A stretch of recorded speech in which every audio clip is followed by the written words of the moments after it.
41મે દિવસે કુમનદાસજી શુદ્ધ સ્નાન કરી પુત્રને પણ શુદ્ધ કરી ગોદમાં લઈને શ્રી ગુસાઈજી પાસે આવ્યા. ત્યાં શ્રી ગુસાઈજીને દંડવત પ્રણામ કરી ચતુર્બુદ્ધદાસજીનું માથું ચરણારવિંદ પર ધરી ચરણ સ્પર્શ કરાવ્યા અને નામ પમાડવાની વિનંતી કરી. શ્રી ગુસાઈજીએ કંઈક વિચાર કરી અને સસ્મિત વદને ઉત્તર આપ્યો કે રાજભોગ સર્યા પછી નામ પણ પમાડશું અને આત્મનિવેદન પણ કરાવશું. આ સાંભળીને ચતુર્બુદ્ધદાસજી ખિલખિલાટ હસી પડ્યા. ઓ શ્રીનાથજી! કુમનદાસ પણ ઘણા હસ્યા. રાજભોગ સરી ગયા. કોઈ અલૌકિક ઘટના ઘડાવાની ઘડીઓ નજીક આવવા લાગી. કુમનદાસજી ચતુર્બુદ્ધદાસજીને તેડીને મંદિરમાં ઊભા રહ્યા.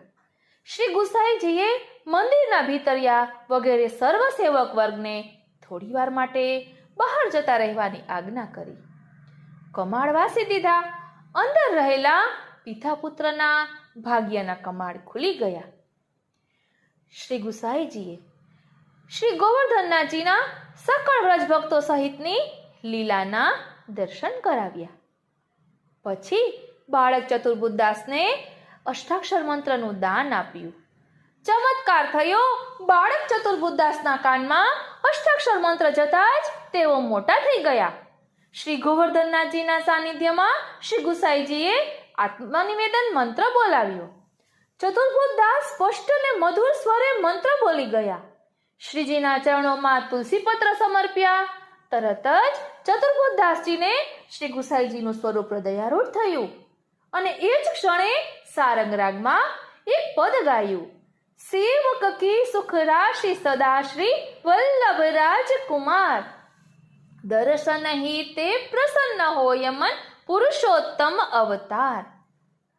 કીર્તન પૂરું થતામાં તો શ્રી ગુસાઈજી અત્યંત પ્રસન્ન થઈ ગયા અને કુમનદાસ તરફ વેધક દ્રષ્ટિએ જોયું અને કુમનદાસજી તો ગડગડા થઈ ગયા. કૃપાનાથ જેવો મનોરથ સેવ્યો હતો ને એવો જ સંગ પ્રાપ્ત થયો છે.